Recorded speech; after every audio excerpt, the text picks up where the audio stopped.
para ihayag ang pinakahuling kalagayan ng COVID-19 crisis sa bansa at ang mga hakbang na ginagawa ng pamahalaan laban sa pandemya. Mula sa Pangulo ng Republika ng Pilipinas, Mayor Rodrigo Roa Duterte. Ito ang Talk to the People on COVID-19.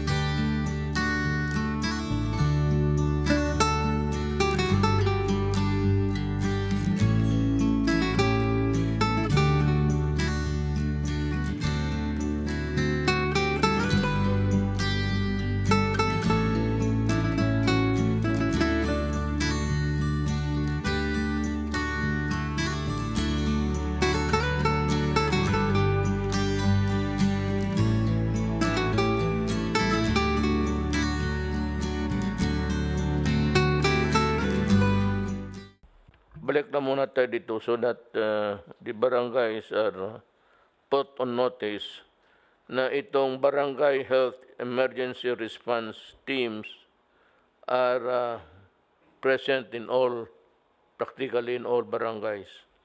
Na alam mo sa totoo lang, yung reklamo na wala naman dito, wala doon, is that the government has the structure down to the barangay level, from my office down to the Secretary of Health, then the regional, then the city, provincial, municipal, then the barangays. Kaya may mga barangay health workers tayo. And I hope that we have been using their services actually to maximize, to help us deliver all of these things sa tao. Dito sa previous page, meron ditong it is heightened by a yellow 20,178 ang active cases. 15% decrease in 2 weeks. Ito ba'y dilawan lang? Walang ano? Sorry for the color Baka, shade. well, anyway, I'm really satisfied with the response of the local government. Alam mo, sa totoo lang, mga kababayan ko, huwag kayo masyadong maniwala dyan sa mga atake-atake na ano. It would just muddle up your mind. Nandito kami, our purpose is to serve and to work. Yan ang ano namin. Kung hindi kami if we cannot serve, if we cannot work, then we might as well get out of government and ask somebody else to take over. Itong sabi ko na noon, the earlier fears, what organization to use. I said, what organization? Government itself is one big organization. And government is really a government, an organization, dedicated to the needs of the people. Hindi na kailangan yan. Kaya ito, nandito na ngayon. We're using the barangay health workers. Di ba may bayad yan sila? Meron po silang allowances, Mr. President. Yeah, kaya nga. It's not the money, but that they're also, they get a little for the efforts that they are doing for the community where they live. Now, on other matters, gusto ko lang malaman ninyo, nakinig na kayo that for the rest of the Philippines, it's a modified general community quarantine, and the country which have to remain in the status of general community quarantine were named already. I hope you got your sites correct there, because especially now that the classes will finally start. I cannot, Secretary Briones is one human being na talagang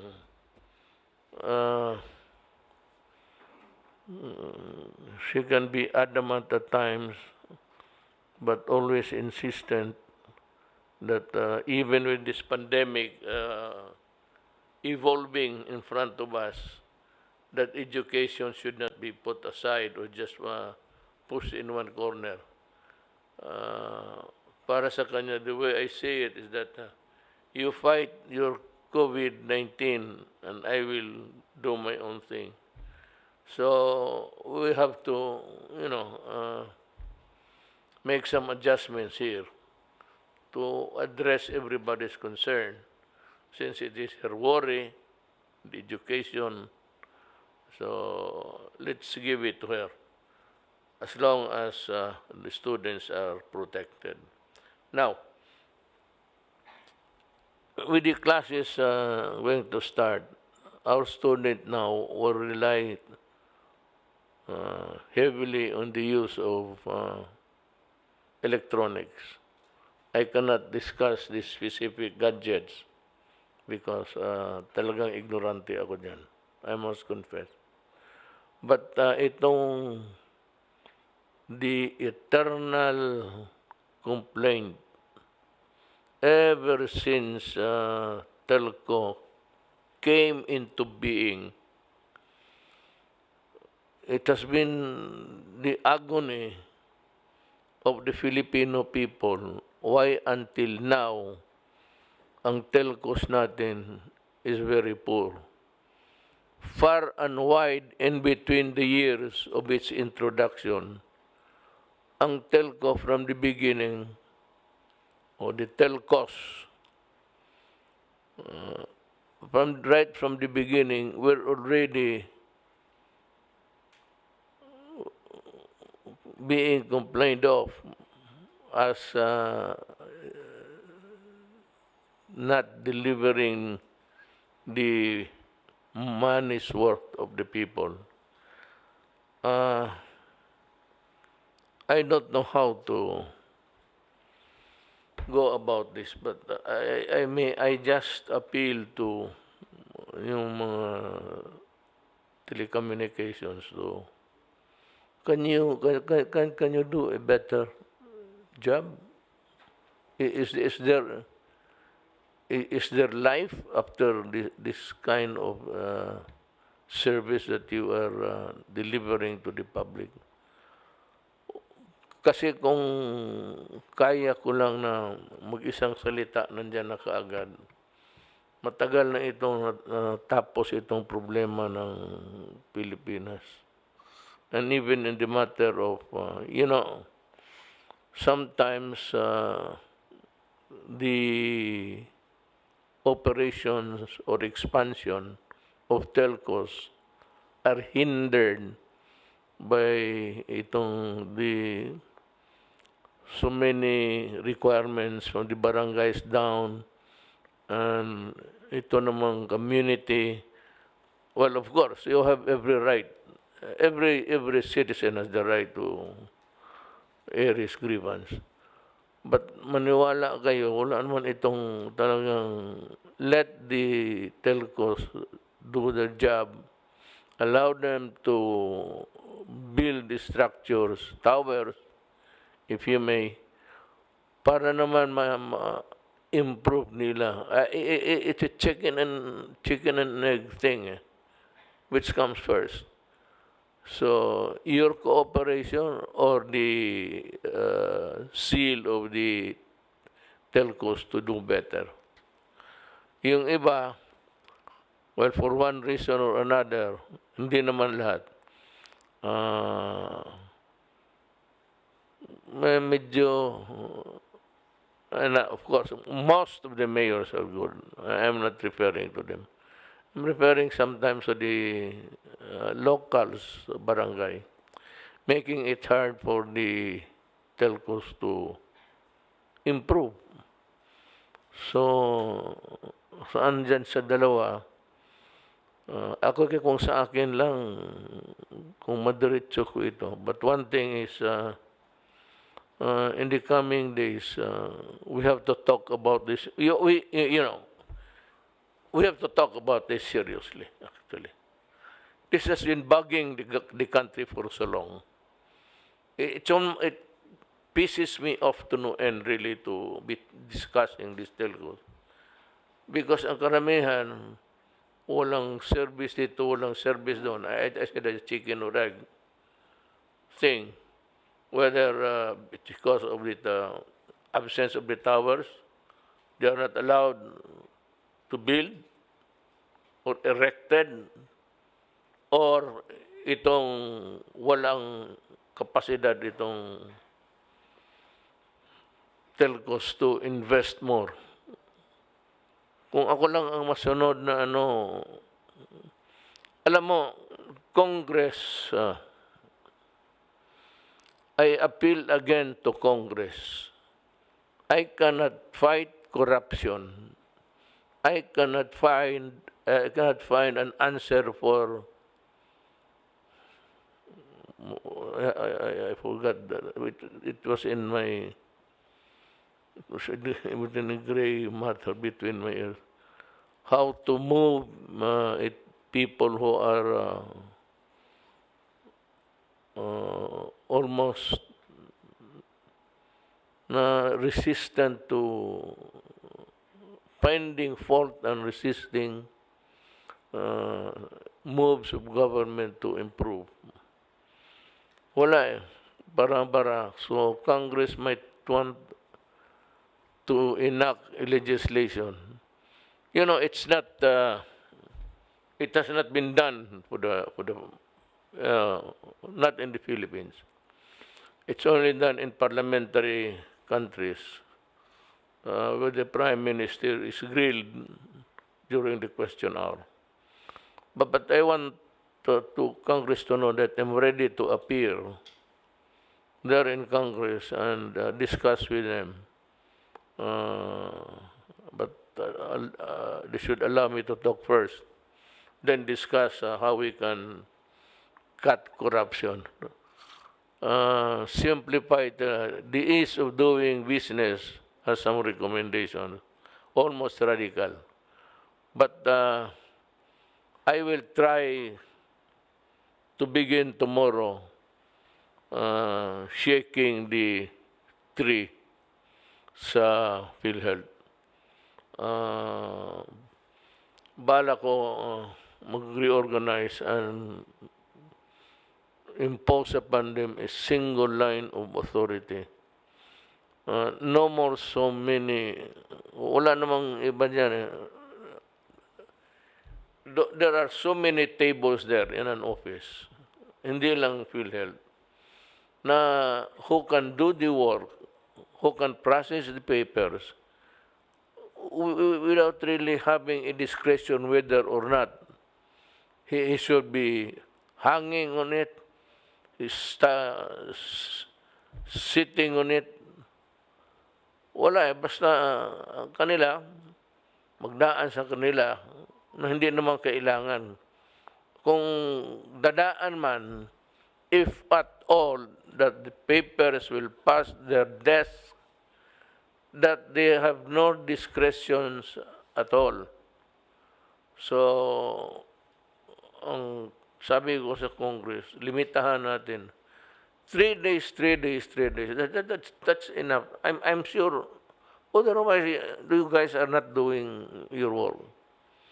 3 days, if you really put your heart into it and work hard, you can finish the job, or let us say even 1 week. But yung months and years, I will name the office probably towards the end of the year. Yung na may application na umabot ng 2 taon. Putang ina ninyo magbantay ko. Mumurahin ko talaga kayo.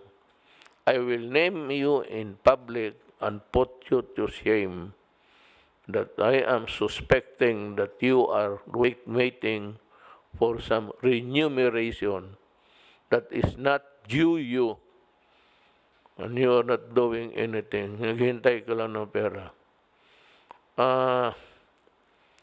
Basta kung may magreklamo, I encourage the citizens to, dito gusto ninyo, I don't know how long this program would last, but if you really want to have your complaints, you write me a letter and I will read it here kung sino yung nakahawak ng papel ng matagal. And maybe if it is inordinately delayed, I will ask the idiot to sit here in this table. Tapos buhos ko tong tubig sa mukha niya. You better come up with an explanation that is really good to hear. Because pang wala na ko ng pasensya, bastusin talaga kita. Or Congress can call me and we will discuss. I do not have any qualms about you setting up oversight committees. That is good. More people watching the people's money, the better. Wala akong ano dyan sa sabihin ninyo, intrusion into the domain of the separation of power, because it's legit. You can do it and you can make it stricter and more hard for people to. Wala eh. Sabi ko nga sa, ayaw ko kung sabihin ko ito sa inyo, I offered to resign as president. Pinatawag ko yung lahat ng, sabi ko na, kasi nagsasawa na ako. In my years of government, wala nang katapusan itong sa mayor. But being mayor is just a small organization. Talagang wala nang katapusan itong corruption. Mahirap talaga pigilin. Kasi mga pastillas hanggang ngayon, even with the investigation or the clamor for government to shake the tree, wala. Sige, hanggang ngayon, it's being committed every day. No, can you stop it? You cannot. There is no way. I'm telling you, with my experience as a prosecutor for the Tanod Bayan noon, I was a special prosecutor for the Tanod Bayan, ang predecessor ng ombudsman. But at the same time, I was a city prosecutor for Davao City. I was having a dual role there. I was sent out of Davao City to prosecute cases outside of my jurisdiction in other cities. I toured Mindanao several times, just prosecuting cases. Wala hanggang ngayon, wala akong nandyan pa rin. And it starts, even dyan sa yung land registration. You are really notoriously, even in the provinces, of sometimes the employees run to the mill of the grid of bureaucracy, mag-imbento ng mga peke na dokumento. Marami dyan. Yang I prosecuted about 7 itong putang inang land registration.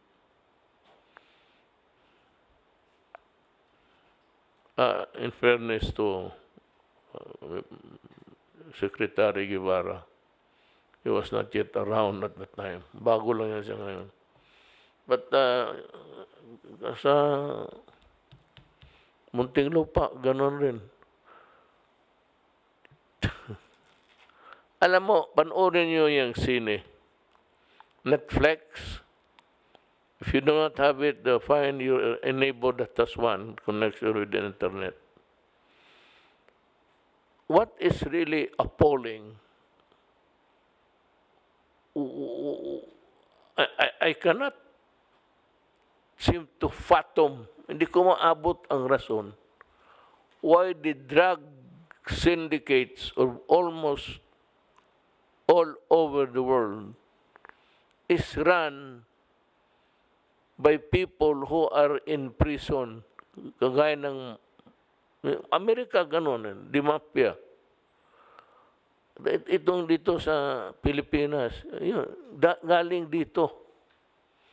They do not really bother about, because in the end, they can buy their freedom and go out.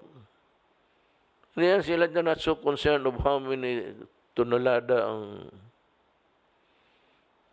Kasi kung ako lang, kung mahuli kita, dali na kita doon sa Bonifacio o sa madilim na lugar niyan, I will hang you. I will not waste the bullet. Mahal ang bala ng M16 ngayon. Kailangan ko pa ng gira fighting this Kumusta, isa pa rin. While we are suffering, busy tending to the sick Filipinos, wala namang ginawa itong mga buang na to kung hindi tell me, since the time season first stock sa Intramuros, nakinig kami. Tell me, was there a time that you guys were able to hold a barangay dito? Influence, yes. Because tinatakot ninyo pagkagabi na.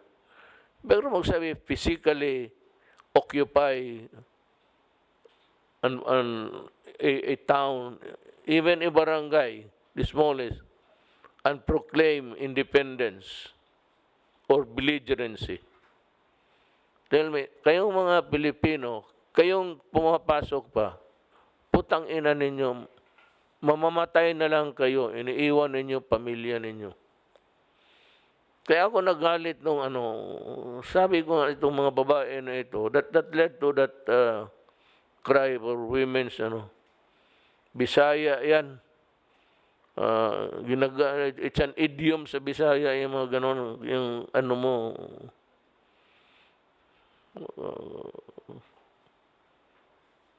wala talaga.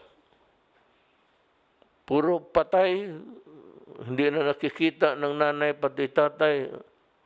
Ang doors itong mag-asawa, Sus Maria Josep. Hindi ka naman kailangan ng pagkaganon, alisin ko na lang yung mga National High School dyan sa malalayong lugar. Kung hindi pa naman pasokan ng rason yung utak ninyo. You have not scored a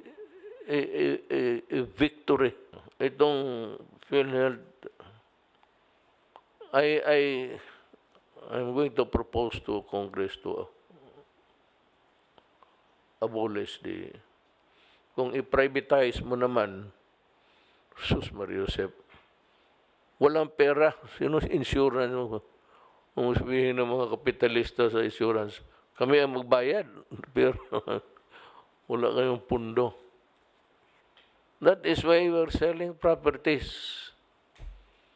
That's the reason why we are selling properties, real estate properties in Japan. Because we have to raise money. Wala nang pambayad yung sa PhilHealth na yan kung kaya walang ibang remedy dyan. It must be a surgical move. Talagang kung hindi, paalisin ko sans itong mga civil service. Create a new agency out of the ruins of that old one.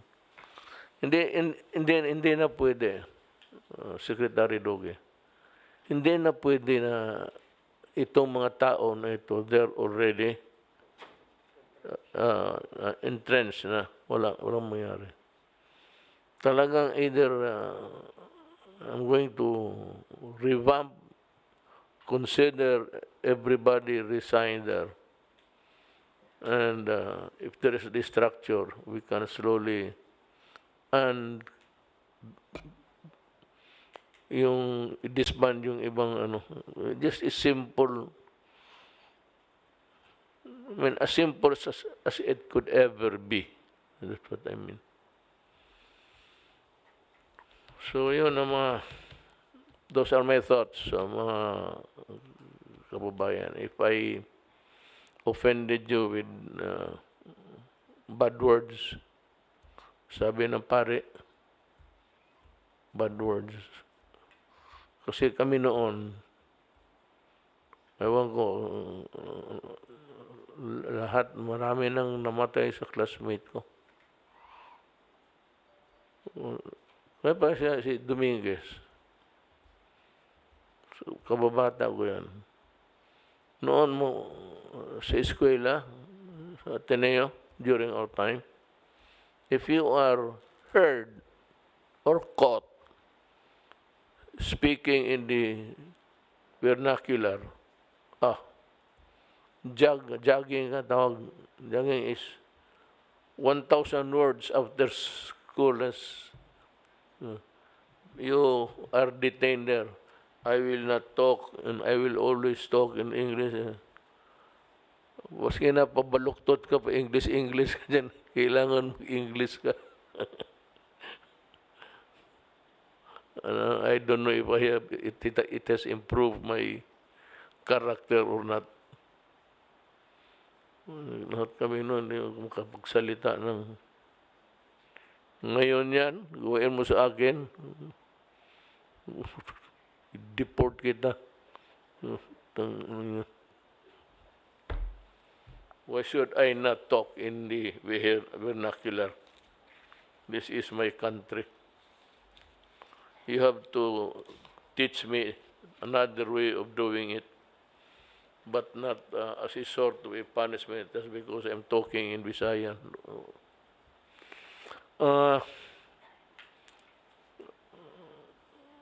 Yun lang po. Telco, it's school time.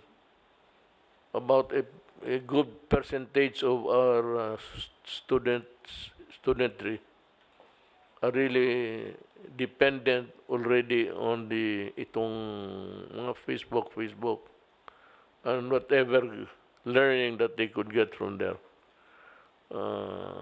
Pero dyan din ang, democracy comes with a price. Kita yung sinabi mo niya kanina, may nagbabastos. It originated from a parang parochial private mga madre. I'm not, hindi ko naman sinasabi madre. Gagaling lang doon. I was being asked kanina by kami nag-uusap kung what sort of punishment. So, if minor, we'll have to deal with a minor. Minor is minor. Pero kung matanda na yan, padala mo sa Manila, Sampalin ko lang. Yes, Secretary Anyo. Ikaw ang magsampal? Nag-usap-usap na po kami nila Senator Bongo po. Nag-iimbestiga na po ang DepEd at saka ang Philippine National Police. At magbibigay po kami ng aming rekomendasyon. Maganda po talaga na tuluyan ang kaso ito para wag pong pamarisan. You know why? It is, the Facebook is as wide as the universe. Ang use yan, it can create, lahat basto, create trouble, or wala nang magawa. It has opened a Pandora's box. Lumalabas na lahat ng lahat ng kaputahan na maisip ng tao, mailagay niyan. It has opened the Pandora's box, and I think that we should be stricter, more open. At itong Facebook naman, I just, from what I have learned in the past days, na pati yung advocacy ng gobyerno, tinatanggal. So what's the purpose of you being here? If government itself,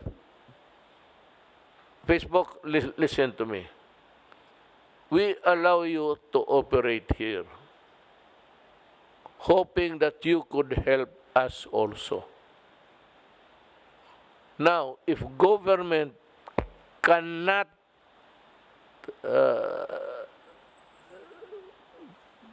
espouse or advocate something which is good for the good of the people, then what is your purpose here in my country?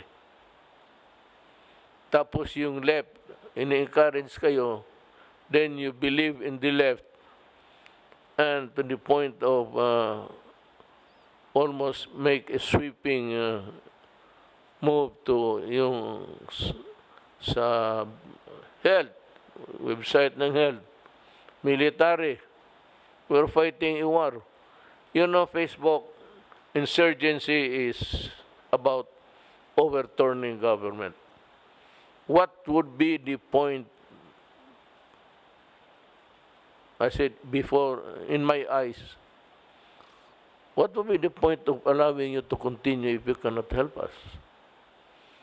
We are not advocating mass destruction.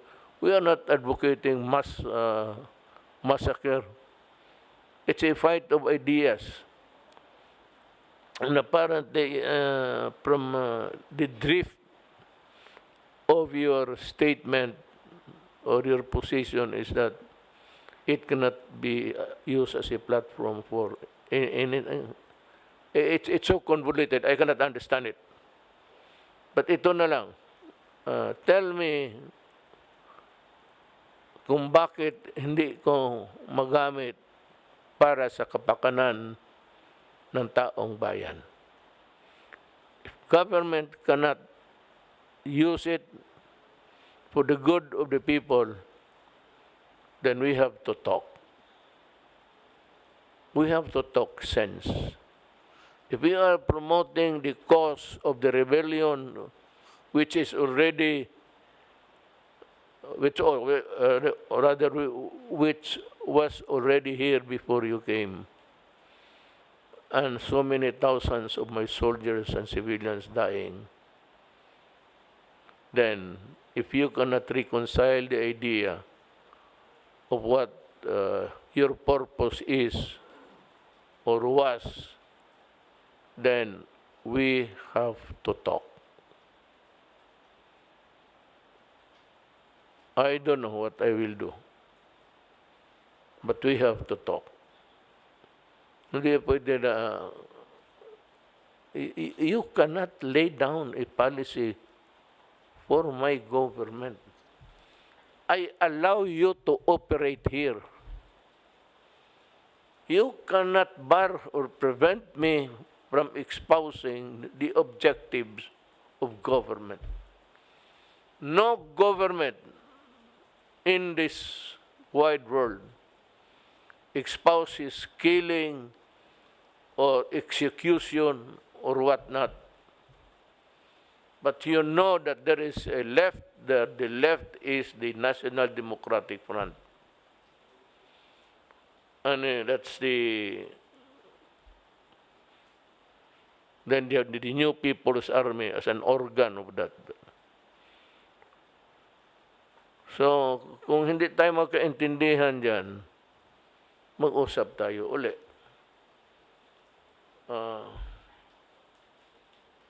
Is there life after Facebook? I don't know. Pero, mag-usap tayo. Mga kababayan ko, pardon my long speech. Sometimes I have to bubuhos ko kasi para maintindihan ninyo.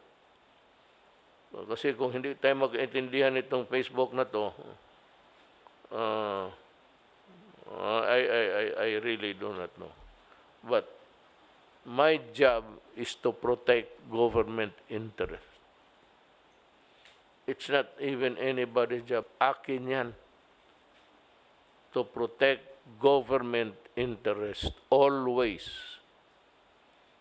If you cannot help me protect government interest, then let us talk. We may or we may not find the solution. If we cannot, then I'm sorry. Mga kababayan ko, maraming salamat sa pagtangkilig ba yan? Tama? Pagtangkilig.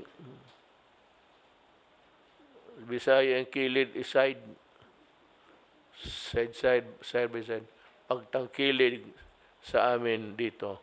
At maraming salamat po. Magandang gabi.